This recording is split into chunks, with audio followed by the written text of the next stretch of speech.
이해란 거 아니었습니까? 윤희숙 국민의힘의 유이도 연구원장이 어제 정당 정책 협의 연설을 통해서 윤석열 대통령의 비상계엄에 대해서 아주 혹독하게 이 비판을 하면서 반성을 한다. 자, 국민께 진심으로 사죄드린다. 라는 내용의 방송을 하자 국민들로부터 특히 국민의힘을 지지하는 지지자로부터 엄청난 비난이 쏟아져 나왔습니다. 자, 그야말로 자기 정당의 불의를 부인하고 지금 이 야당과 전쟁 같은 선들을 치고 있는데 먼저 한번부터 했다 하는 비판들입니다. 자, 윤석열 대통령의 비상계엄을 왜 했는지 그 원인에 대해서는 전혀 확실하지 않았다. 자, 민주당이 북적. 자, 여기에 대해서 언급을 하지 않고 오로지 윤석열 대통령을 때리고 자기 정당에 대해서 아주 명문론적으로 체면론적으로 형식 논리 가지고 또 이렇게 반성하는 자, 그래서 이 뭐라 그럴까요? 지금 그 양당이 치열하게 붙고 있는 상황에서 자기 당이 잘못했다. 먼저 이 항복을 선언한 것이라는 비판이었습니다. 여기에 많은 사람들이 지금 비판하고 있습니다. 이 윤희숙은 한동훈 체제 때 여의도 연구원장에 앉았기 때문에 그래서 이 한동훈의 입장을 대변해 주는 것 아닐까 그런 비판이 쏟아져 나왔습니다. 자, 이러자 해외에 있는 동포들까지도 윤희숙의 여의도 연구원장직에서 물러나 하는 입장을 밝혔습니다. 자, 이 호주에 사는 해외 동포 신숙희 박사, 이 패솔 전공자로서 교육계 그 박사 학위를 갖고 있는데 패솔이라고 하는 것은 영어 원어민이 아닌데 영어 원어민이 아닌 사람들에게 영어를 가르치는 교육자입니다. 자, 그래서 거기에서 영어를 가르치고 있는 이 신숙희 박사가 자, 국제정치에 관심을 갖고 특히 박근혜 전 대통령의 탄핵 과정을 지켜보면서 대한민국의 정치에 눈을 떴는데 그 탄핵이 단순한 정치적 판단이 아닌 인권 침해와 언어 폭력에 기초한 사법 왜곡이라는 인식에서 출발했다. 오늘날 윤석열 대통령의 헌재의 파면이라는 사태에 이르러 다시금 깊은 오해를 표한다고 하면서 자, 여기에 윤희숙의 이러한 정강 정책에 대해서 아주 강력하게 비판하면서 물러나라 이렇게 요구를 했습니다. 자, 이렇게 말합니다. 저는 호주에 살면서 여성의 정치 참여가 제도적으로 보장받는 모습을 보면서 한국에서도 윤희숙, 나경원 의원과 같은 유능한 여성 정치인이 더 큰 역할을 하기를 기대해왔다고 말했습니다. 특히 윤희숙 의원의 경제 전문성과 깔끔한 응변에 감탄했고 여의도 연구원장직에 임명됐을 때는 진심으로 박수를 보냈다. 그러나 2025년 4월 24일 바로 어제죠. 자, KBS 방송에서 발표한 정강 정책 관련 연설을 보며 너무나 실망을 했고 충격과 분노를 느꼈다 이렇게 말했습니다. 이 편지를 통해 국민의힘 여의도 연구원장으로 지금의 정치적 위기를 바라보는 윤희숙 의원의 시각이 과연 공정하고 시대 정신에 부합하는지를 묻고 싶습니다라고 하면서 몇 가지 주제로 나눠서 설명을 했습니다. 첫째, 부정선거에 대한 인식은 없습니까? 이렇게 물었습니다. 부정선거. 자, 2024년 총선에서 윤희숙 의원이 이기는데 만약에 증거수가 조작됐다고 생각을 해보셨나요? 하고 묻고 있습니다. 2020년 총선 이후에 2022년 대선 그리고 2024년 총선까지 다수의 국민은 선거의 공정성에 의문을 제기하고 있다고 하면서 통계적 불일치, 전산 시스템의 해킹 의혹, 선관위의 비상식적 대응 등은 단순한 기술 문제가 아니다. 대한민국 민주주의의 건강을 흔드는 일이라고 지적을 했습니다. 자, 윤희숙 의원님께서는 이 점에 대해서 연구하거나 진지하게 고민을 해보신 적이 있었습니까? 이렇게 묻고 국민의 다수가 의심하는 사안에 대해서 정치 지도자는 최소한의 설명 책임을 져야 한다고 말했습니다. 두 번째로는 자, 윤석열 대통령의 계엄령 논의는 왜곡된 맥락만 보십니까? 이렇게 말하고 있습니다. 왜곡된 맥락만.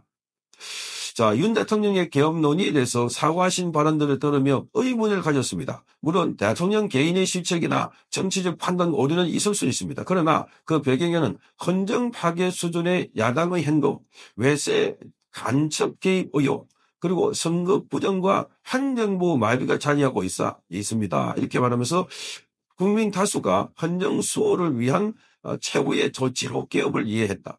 자, 헌정 수호를 위한 최후의 조치로서 개업을 이해했다는 겁니다. 이는 국정 운영의 일환으로 해석해야 합니다.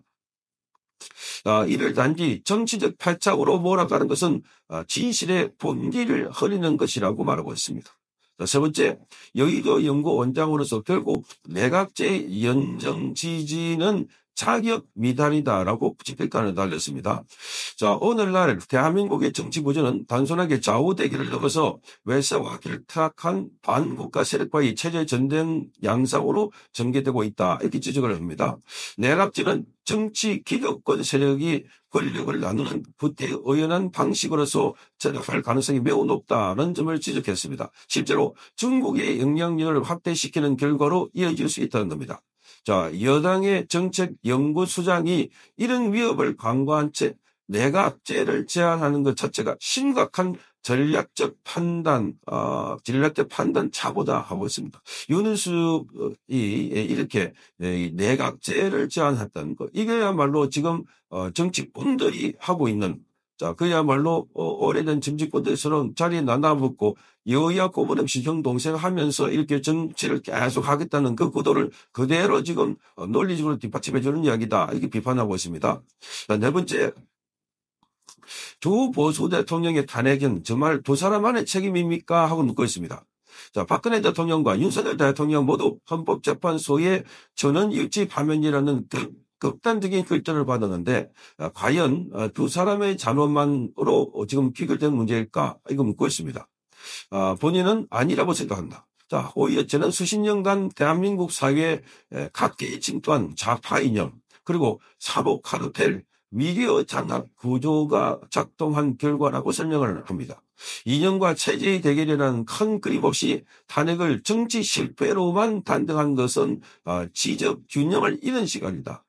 자, 아주 균형 잃은 그런 지적을 했다는 겁니다. 그러니까 한쪽만 보고 지적을 했다.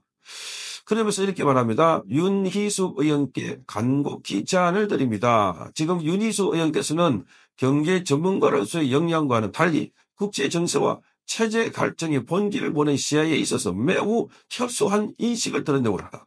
따라서 정령이 그러나 단호하게 말씀드린다라고 하면서 여의도 연구원장직에서 내려오고 보다 넓은 세계를 보기를 원합니다. 이렇게 말합니다.